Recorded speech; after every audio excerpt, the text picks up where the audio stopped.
Hi, everyone. Welcome to Nom Watch Review, part of Nom Talk Network. On this show, we review the latest film drops or throwback celebrating a milestone while eating and drinking our favorite movie snacks and drinks. Don't forget that we do have merch. Go ahead and type in the chat and I'll send you that. It's really cool merch. If I could wear my tank for pride, I would, but that's next year when I'm swole.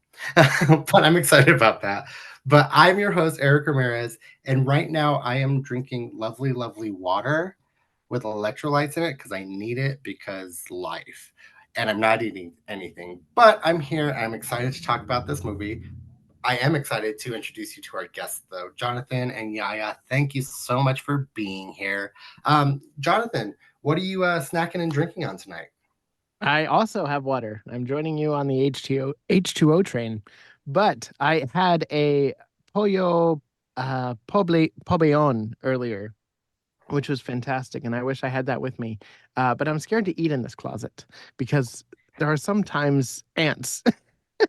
So I Oh, keep food out. Water's okay though. So I'm joining you on the water.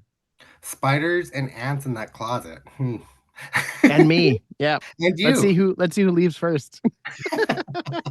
Well, may the odds be ever in your favor, sir. Um, Yaya, thank you so much for being here. What are you snacking and drinking on tonight? Okay, I guess I'm the only one eating. I'll eat for the both of you. I am drinking some Lipton iced tea that I forgot in the fridge, but I'm like, oh, cool.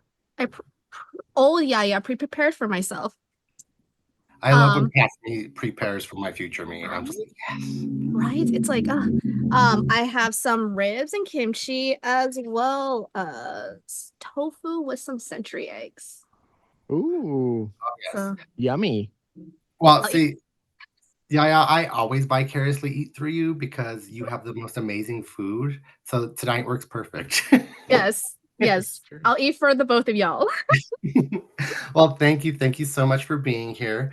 Before we start, I do want to let everybody know out there that we are still fundraising for the Trevor Project. Please check that out. It's a great cause to help teenage youth, LGBT QIA youth. Um, but now on to the show. Today we are talking about the 1994 The Mask with Jim Carrey, Cameron Diaz, and a bunch of other people. Right there, like, oh my God. So before we get breaking down into this movie, I want to know where you guys were before you saw this movie and what were your initial thoughts when you saw this movie. Did you see it later? We'll start with you on this one, Yaya. Okay, so when I was rewatching it today, I started realizing why I was such a weird kid. I think it was because of this movie. Because this was my favorite movie as a kid. I remember watching it around 4 to 5. I should not have been watching it at 4 to 5, which I realized today. um, but I guess I don't remember how I first watched it. I think my mom had a VHS and then she popped it on. And I love cartoons, and it was like the cartoony aspect of it. So as a kid, I loved it. Imagine like a young little like Chinese Yaya, little kid with like, the bowl cut, wearing like Chinese pajama and just going around going smoking the whole time. I'm like 4 or 5 years old. And I'm like, as I said, I think I realized why I was such a weird kid. It was because of this movie. Because everything I was watching, I'm like, oh, I did that. Oh, I did that. I did that. Okay. So yeah, I was a really, really young kid. And I don't think I should not have been watching it at that age. Much like you, I was very young. I either saw it in the theaters or like the Blockbuster VHS that we rented or whatever. And rewatching it, like you said, explains a lot of me because I would do the smoking. I would lay down on the ground and pick up my head and be like, "Look, Ma, I'm roadkill," all the time. And I'm like, this movie made me weird, but I love it, and I love who I am because of this movie. Um, just all those little things that you picked up. Yes. Jonathan, what were your thoughts? When did you first see this, and what were your thoughts? So I was 8 when it came out, the prime age for being the biggest Jim Carrey fan in the world. I saw this movie in theaters. I was a huge fan of Looney Tunes already. Tex Avery's work on MGM cartoons alongside Tom and Jerry.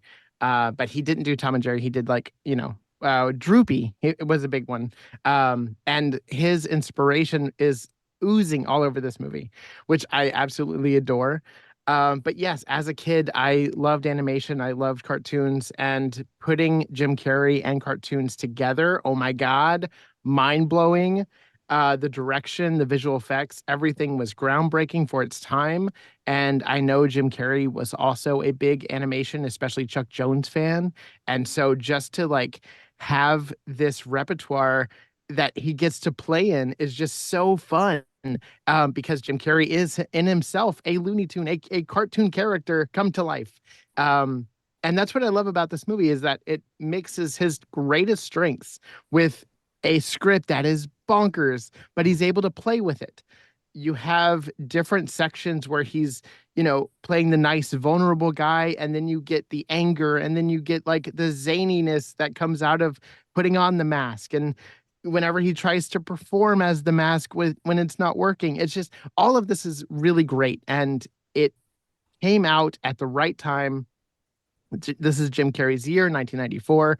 You have Ace Ventura at the beginning of it. Then you have this. And then at the end of it, you have Dumb and Dumber. It was just a trifecta of performances, and it catapulted him into the star that he was in the 90s and early 2000s. And then, yeah. So I'm fortunate enough to see it in theaters, thanks to my grandparents who took me. And I will forever treasure that memory. Nice, nice. That sounds awesome. And yeah, no, Jim Carrey was the mask. Like when we all saw it, that was it. I mean, it was written for him pretty much. I mean, it was written for him. So before we get to our popcorn ratings, I am going to break down the movie a little bit, give it a little excerpt of it. So the mask is a timid bank clerk, Stanley Ipkiss, played by Jim Carrey, discovers a magical mask containing the spirit of the Norse god Loki. His entire life changes while wearing the mask. Ipkiss becomes a supernatural playboy exuding charm, confidence, which allows him to catch the eye of a local nightclub singer named Tina Carlisle, played by Cameron Diaz. Unfortunately, though, when he puts on the mask, he also gets under the influence of Loki, so he ends up robbing a bank. He ends up wrecking his apartment building manager. He puts mufflers up his messed up garage, guys that are fixing his cars, bums. And he also ends up in this defeating a junior crime lord named Dorian Tyrell, played by Peter Green. And all of this, there's kooky stuff that happens. He gets caught. There's a big musical number and everything, but that is the gist of the story. What are your guys' popcorn ratings for this, and why? We'll start with you on this one, Jonathan. 5 out of 5. Perfect movie. It is hilarious from start to finish. It has heart. It has drama. It has sexy anchor with Cameron Diaz. It has so much going for it that it's just a fun watch. And while there are things that are dated, I think that also adds to the charm of what they were going for. They are, in tune with what the inspiration behind these scenes were all about. And so it is definitely capturing a moment in time, but it also harkens back to early cinema, early animation from the 40s, from the 30s. And I love this movie. I have a Looney Tunes podcast, and I usually say if Stanley Ipkiss had a podcast, that would be my podcast. Yeah, no, totally agree. It would be that podcast. If Stanley Ipkiss was in our age today, it would be that. Exactly. Yaya, what is your popcorn rating and why? So I also gave it a 5 out of 5 because at first, like, I was thinking about it today. I was like, oh, I'd probably give it a really high, as I said, nostalgia factor for me. As I said, this movie formed a lot of there was a base foundation for a childhood Yaya, for baby Yaya. And I was watching it again today. I was like, okay, it's made in the 90s. We'll see. This movie still stands up. Like the whole movie, the pacing, everything. I was still laughing. I was still having fun with this movie. Like there was no lull in it. Which is we expect that especially when you visit like movies from our childhood, you're like, oh, you remember it, like it's so good, and you rewatch it, you're like, oh, this one was perfect. It was funny, freaking love Milo. I love Milo even more as an adult. This dog is amazing. No, 5 out of 5. I agree. Perfect movie. Still love it to this day. It's still funny. I do agree with you guys that this is like one of the perfect movies. Everything still stands up. The acting, the cinematography, everything across the board. My only issue with it, rewatching it now, is the misogyny, which Jonathan, you pointed out. It's meant to be there for a reason. Still gets to me a little bit. That's why I dropped it down a little bit to a 4.5, but still very good movie. Much like Yaya, it shaped me into the weirdo I am today, or the queerdo, whatever it is, because come on, Jim Carrey and Cameron Diaz, everybody had a little bit of sexual awakening between them. Just saying. But moving on from this, I did want to jump into the casting because that is a huge part of this movie. Like I said earlier, this movie was written for Jim Carrey. And by Mike Richardson and everybody who worked on it. This part was written for Jim Carrey. And then lo and behold, they cast Cameron Diaz in the movie to be his love interest, which this is Cameron Diaz's first acting job, feature film ever in her life. Yes, Jonathan? Yeah, no, first. I was saying one first. Yep, very first. Right out of she the was gate. a model. She was a model walking out of her casting agency, and they found her and cast her. She still had to audition like 11 times, but she ended up getting it. Then we have Peter Reigart, who played Lieutenant Mitch Calloway, Peter Green, who played Dorian. We had Amy Yasak, who played Peggy Brandt, Richard Jenny, who played Charlie Smucker. What did you guys think of this cast in this film? How do you think they did? Do you think they could have done any better? We'll start with you on this one, Jonathan. Peter still frightens me, as his Dorian was just so menacing, and you never knew, if you could trust him or not, which you obviously couldn't. But he was a very formidable villain, and for him to gain the powers of the mask in the third act, I thought was really powerful because you saw the evil come out of him even more so. But it makes it that much more rewarding when Jim Carrey retains it, when Stanley gets it back, and then he puts the mask back on, and he's able to pull all the, do all the pranks and make everything come alive again to defeat him. He also does that classic gag where he gets shot and the water sprays out of him, and he goes, "Did you miss me?" Yeah. So good. So good. But yeah, all around this cast has stuck with me because even whenever I see these actors, like the guy who plays the lieutenant, when I see him on other things, I'm like, oh, it's the guy from The Mask. Like it all comes back to The Mask for me. Outside of, Jim Carrey, I'm like, wow, this cast is like very formidable as far as like comedic cast. Would we call The Mask a comedy though? Is it a dramedy or is it a comedy? Because I think it's more of a drama that has comedic elements than just a straight up comedy. What do you guys think on that? I would call it a comedy, a dark comedy. Because that's what it's Dark Horse Comics. So Dark Horse Comics, so that's where it comes from. So definitely a dark comedy to me because I loved those as a kid. One of me too. Jim Carrey's other films, I think it's Feast or something like that, where he gets turned into a vampire, is another one of those dark comedy things before this. Which you mean Once Bitten? Once Bitten, that one, yes. That one is another dark comedy for me that I find hilarious. I agree. I agree that it's like I categorize more as because for me it reminds me of like Stephen Chow movies. Yes, I love Stephen Chow. Yes. Kung Fu Hustle, go see it. Oh my god, yes.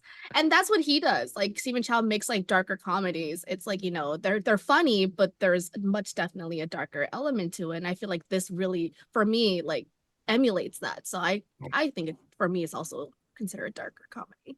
And the director, Chuck Russell, actually came off of doing the third Nightmare on Elm Street film before doing this movie. So he had a horror background before. Yeah. Which is good. I completely forgot the question I asked you, Jonathan.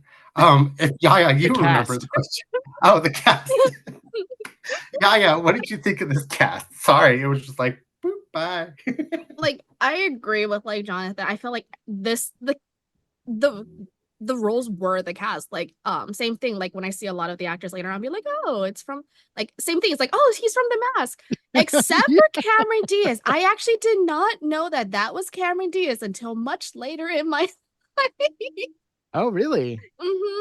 Because I think between this one, like the next movie I saw her in was in Charlie's Angels. I have not seen anything, I think, of her stuff between this and Charlie's Angel. And it wasn't until later on that I was probably an adult at this point that I was like, oh, let me rewatch this film, watch it one more time. And I was like, wait, is that Cameron Diaz? I'm like, Cameron Diaz was in The Mask? What? So I actually did not know it was her until much later. But no, everything was perfect. And oh my God, Dorian, I'm like, as a kid, I felt something about him. I didn't know what I felt. As an adult, I know what I feel. I was like, oh my God, that scene where he gets the golf ball like hit off of his face. For some reason, that did something for me. And I was like, I kind of like this. I don't know why. I'm just like, I guess like young Yaya was a freak too. So, but yeah. Before we get to what I have to say about the cast, Nom Talk did redeem Hydrate, so cheers, everybody. That golf scene also scared me. Like Mm, just the fact that they Fun had to fact. do that and like that's really terrifying. Also, yeah. his boss is scary. All of the Mm, gangsters in this movie are scary. I think they did a really good job casting the villains in this movie across the board because they yeah. all had this very strong, very powerful sense about them that you didn't want to run into them in an alleyway, but hmm you did want to run into the Mask if you're a good guy. It's like we're like they were able to be comedic but not lose the intimidation. Yeah, yeah. Fun fact about that golf scene where he gets the golf ball smacked out of his mouth. Why did I just forget his name? He actually did that. Uh, so the golf ball Oh. did get smacked out of his mouth. They hired a pro golf professional Oh. to smack it out of his mouth. So the scream he does is his actual scream from it getting hit out of his mouth. It felt real. I can hear it without even seeing it. Like Oh you're my just Mhm. describing it, I can hear it. I'm like, that it hurts. It hurts. Um, so what I think about the cast, I think it's wonderful. Like Cameron Diaz, everybody from Cameron to Jim to uh, the cops to Dorian, so well cast, so well played. They played very well together, and they gave each other enough time for me for everybody to get their spot in the scene. Nobody was eating it up and trying to take. And everybody in the dance number. Everybody, all the cops in the dance number, all of the extras, like yeah. amazing choreography Oh, Mhm. amazing. for Cuban Pete. So I did want to get into a fun fact about this cast and get your thoughts. Anna Nicole Smith was originally cast as Tina. Mm. So she was going to be Jim Carrey's love interest. What are you guys' thoughts on that one? Do you think she would have done well? Do you think she would have been like ditzy bimbo type esque, which is the character she played a lot in the early 90s? What are your thoughts on this, Jonathan? Well, there's a reason why she didn't end up in the role probably because she didn't have the dramatic chops that it took to have that duality. It wasn't an airhead character that Tina was. It was, somebody who had a really good head on her shoulders and she was strong and independent and she wasn't just looking to leech off of anybody. Um I think Cameron Diaz just knocked it out of the park so well. I can't imagine anyone else in that role. Same. Like I could not imagine more than Cameron Diaz. It would have been weird. I don't know if I would have loved it as much um, if she hadn't been cast. And then Yaya, what are your thoughts on that? Oh no, very much agree. With like Tina, I like you can't really have a bimbo in that position because when you're like technically arm candy, you want to like say that like as a like to be in that position, you need to make sure that you keep your head clear because anything that you do wrong, you're gone. And it's not just like, oh, break up. You're like sleeping with the fishes, like kind of situation.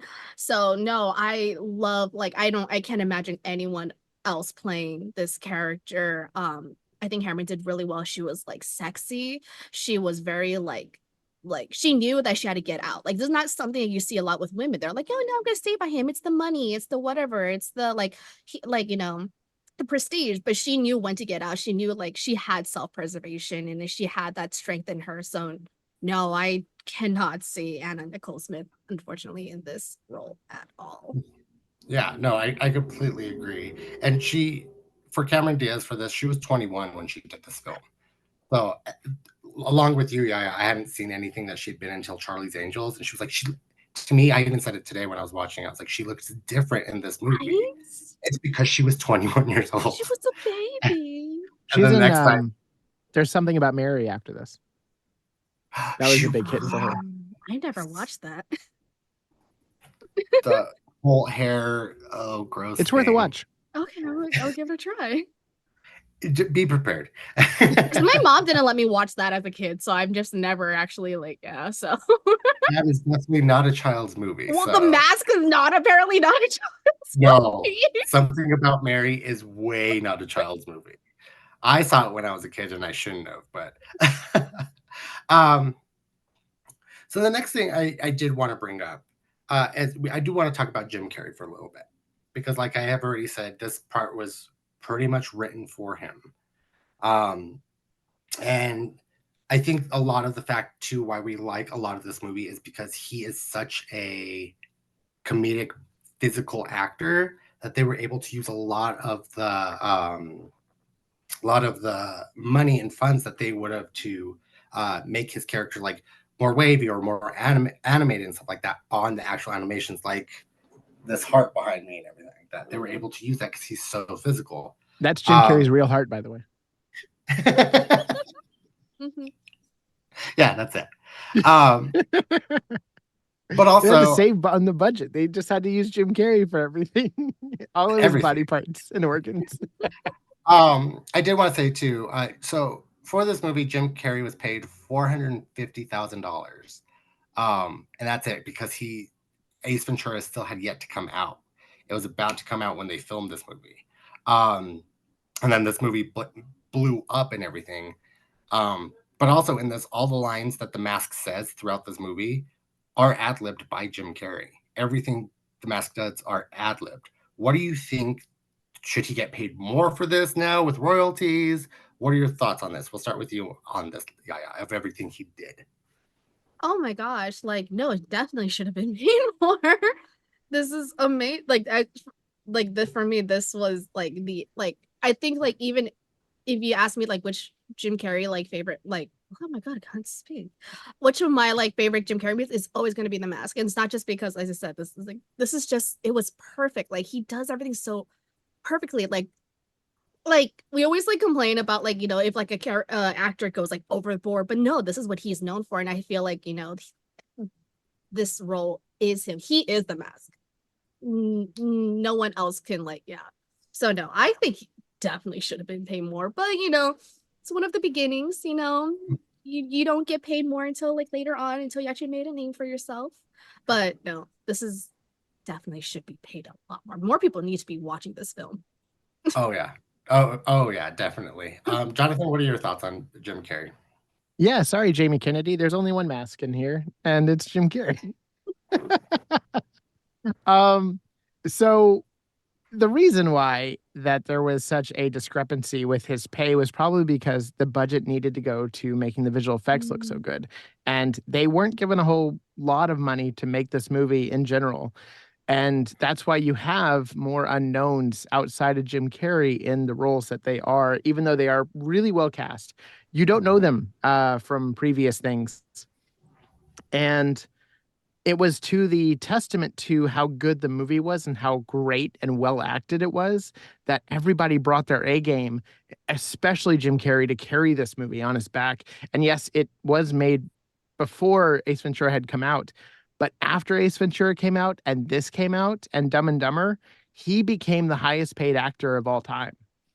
Like he was getting $7 million a movie, I think. And at the time in the 90s, like that was That was insane. And it changed the game for everybody. So while he did take a pay cut, it was absolutely worth it for it to be astronomically like the quality shows, like from the ground up, like everything about this movie, as we're saying it over and over and over again. It's a masterpiece. It's like endlessly rewatchable.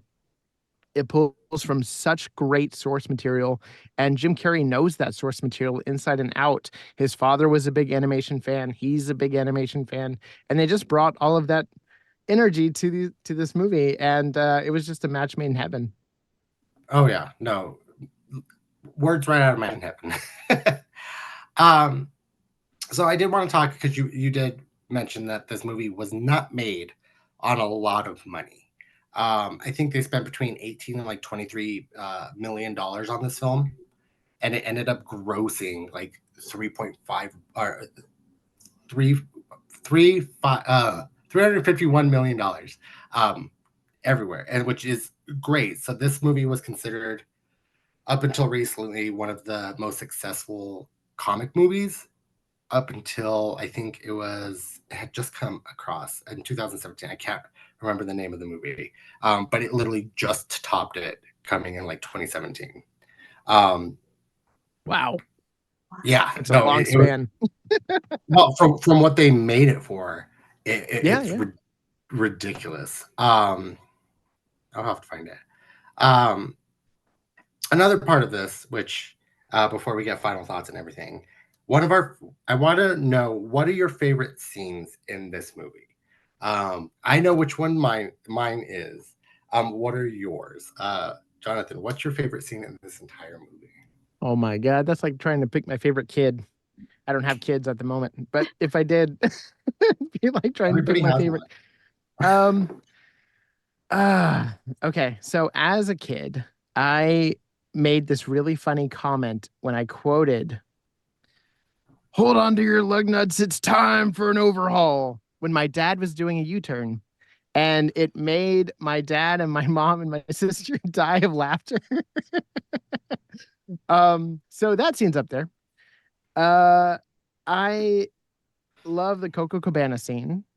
I adore how the influence of, again, Tex Avery is all over that. Even the mask turning into the wolf character from Little Red Riding Hood, and like or the Red Hot Rider, I think it's called. I don't remember the actual name of it. I don't cover MGM cartoons, but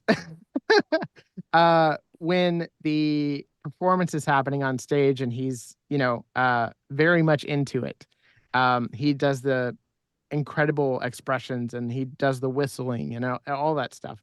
It sings off the screen and you're just enamored. And then it gets to the point where he's on stage being shot at, and he gives the performance of a lifetime, where even is awarded an Academy Award for it.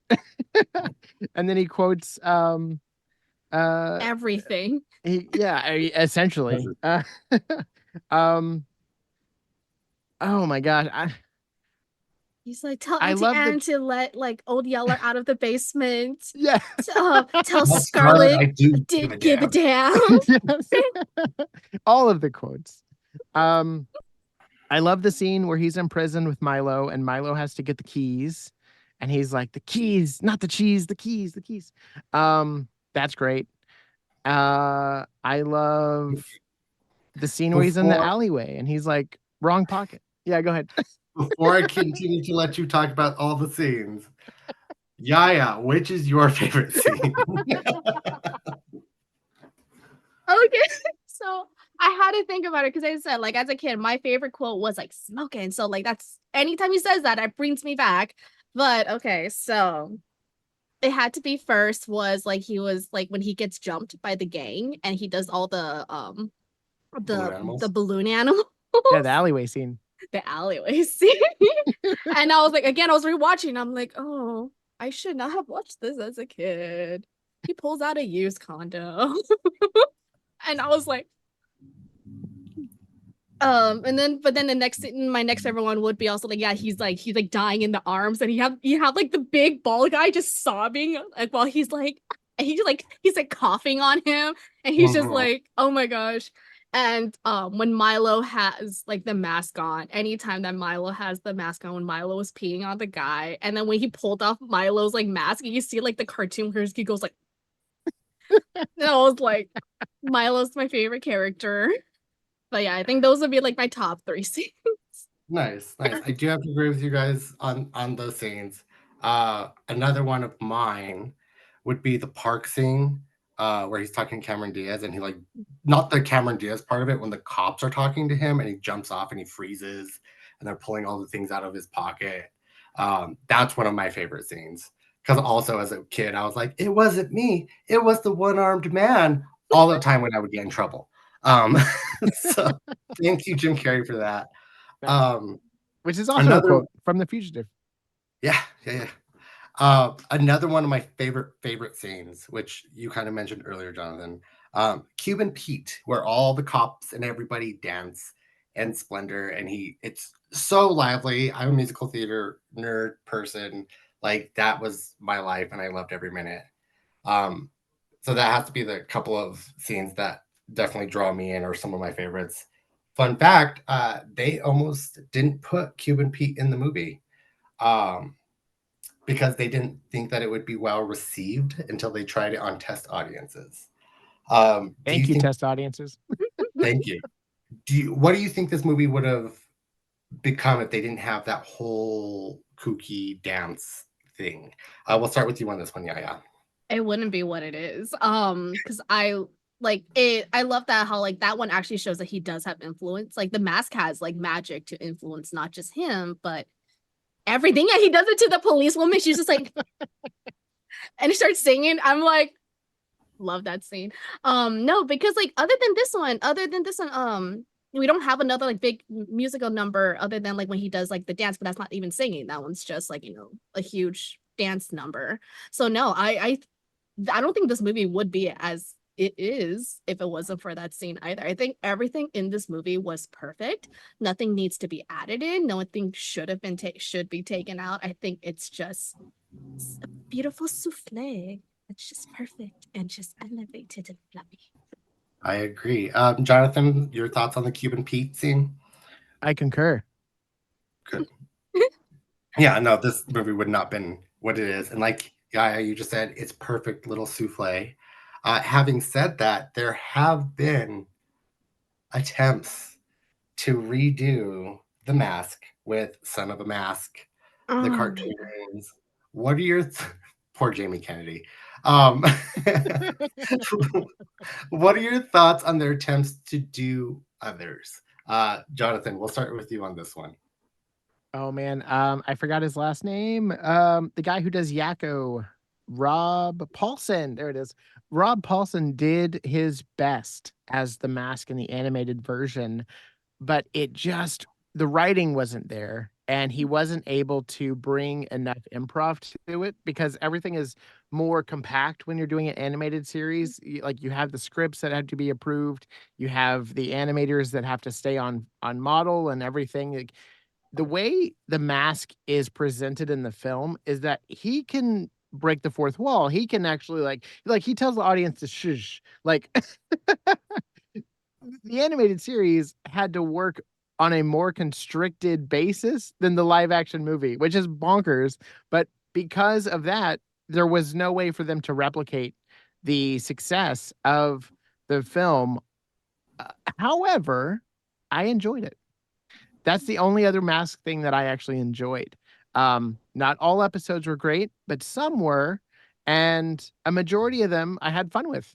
Yeah, so I just took it as it is. Like, it's not the same, it's different. Just like the Beetlejuice animated series is not the Beetlejuice movie, it's different. But they did their own thing with it. It was enjoyable for a couple of seasons, and then it left air. Yeah, and Son of the Mask, the less we talk about that, the better. And again, poor Jamie Kennedy. Yaya, your thoughts on all the other ones they've tried to make? So I remember watching a couple episodes of the animated series as a kid, and I thought it was fun because I know I was still pretty young at that point. So for me, it was just like, oh, it was a cartoon, it was a cartoon. Like, I didn't really focus on like the meat of things as a kid. It was just something to watch. It's like watching the old Godzilla like animated like series, which Godzilla actually wasn't that bad. But Son of the Mask. Um, yeah. Dude, that was so bad. Oh my god, So like it was so bad. It's like why? Like I love like how like in like the mask, it was just very hinted that it was like it wasn't actually fully out saying that, oh, this is Loki's mask. He was saying that, oh, this is a mask like from like the 17th century, made from wood, like like based on like Loki, the god of thing. I love that it was hinted at. It was not just an outright in your face, like, oh, this is Loki. And then so like they try to retcon like everything in like Son of the Mask by like trying to get Loki to reclaim everything, and like it was just no, and the animation for that, and like the fact that it was a movie made way later on, and the special effect could not even top a movie from the early 90s. That says a lot. Like mhm. the animation and everything, the special effects done in like, yeah, watching it today, was it perfect? No, you can kind of tell like it's very, you can tell when like it wasn't real and that kind of stuff, but it was so good. And to have like when was Son of the Mask, when did Son of the Mask come? 2005. Oh So that god, was like 10 years later. 10 Oh, years 11 years later. 11, and then you have like a movie that came out with like quality that's less than like a movie that came out in the 90s. That's something. That's bad. But remember, in the early 2000s, they were trying to do a lot of like, this Yeah, is 3D. Come and see 3D, like that's that kind of true. stuff. That's true. Which is horrible. But so I do want to get your guys' final thoughts on this movie. Do you recommend it? What are your favorite things that you love? Um, yeah, we'll start with you on this one, Jonathan. I am going to surmise my final thoughts alongside a quote from Chuck Jones, which is, people try to imitate that absolute nuttiness that Tex had, and most of them missed the boat completely. You see his influence all over. Did you see The Mask with Jim Carrey? That was practically pure Tex Avery. Very fun. Yes, completely agree. 100%. Yaya, what are your final thoughts? Please, if you have not watched this movie, you're missing out. Like, but of course, again, this was mid 90s. Do watch it don't go in being like, oh my god, this is so like offensive. It's an old movie. It's good. It's good. I probably won't, if I ever have kids, I probably won't show them to them when they were like 4 or 5. Probably wait until they're older, not like me. But no, this movie is beautiful. I don't think I've met anyone who hasn't seen this movie and hated it. Hopefully I haven't. If you don't like this movie, we're not friends. Anyways, this is core memory right here. But no, totally recommend. Beautiful movie, perfectly executed. Still amazing to like what, this is like 20 years ago, so amazing. 30 years ago. 30. Oh, why did it make me feel old? Oh yeah, this year's gonna make us all feel old because it's Oh those my things that are god. nostalgic Like, to us, and we're just like, oh, I love it.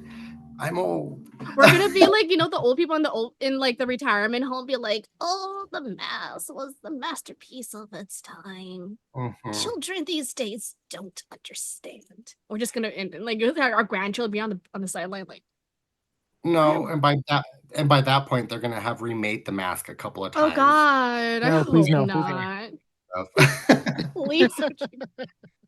But I do have to agree, for everybody out there, go see this film. It's wonderful. Just the acting, the characterization, the settings, the scenery in this film is brilliant. They really took their time. But guys, thank you for being here with me. We are out of time tonight. Please let everybody know where they can locate you out there. We'll start with you on this one, Jonathan. You can follow me over at This Means Podcast on Instagram, or OFC This Means Pod on X, formerly Twitter. And I'm everywhere. I'm doing my thing and about to have my first kid, actually. So we are preparing for that. And yeah, I might not show this to her until she's like 20. Well, congratulations. Thank you. Maybe teenager, possibly. Or like maybe I'll just let her 7. find it on her own.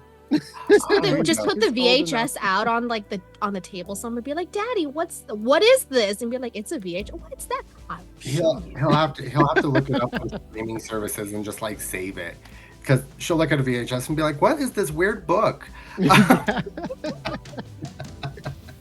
But thank you so much, Jonathan, for being here. Yaya, where can everybody out there find you? Well, you can find me here on Twitch at MyHamachi on Monday, Wednesdays, Thursdays from 3 p.m. to 5 p.m. Pacific Standard Time. You can also follow me on YouTube at Jade Palace, Yaya, where I make videos about Chinese culture, history, traditions, all that fun stuff, although I'm taking kind of a hiatus for right now, just because. But you can also follow me on other socials, such as Instagram, TikTok, what's the last one? Instagram, TikTok, and Twitter at Jade Palace, Yaya, or at MyHamachi. Perfect. Thank you. And again, I'm your host, Erric Ramirez. You can find me on all socials at Heartless7, HARTL, the letter number 3, SS7. Also, I'm here pretty much every week hosting or guesting on Nom Talk Network, so you'll find me here a lot. But thank you guys for joining us, and thank everybody out there for tuning in. Be sure to join our Discord to keep this conversation going, as well as subscribing to all of our platforms at Nom Talk Network. And then tune into our next show, which I believe will be next Monday, where you'll see me again. We will be talking about Little Nemo Adventures in Slumberland. But until then, everybody have a nomorific day. Bye.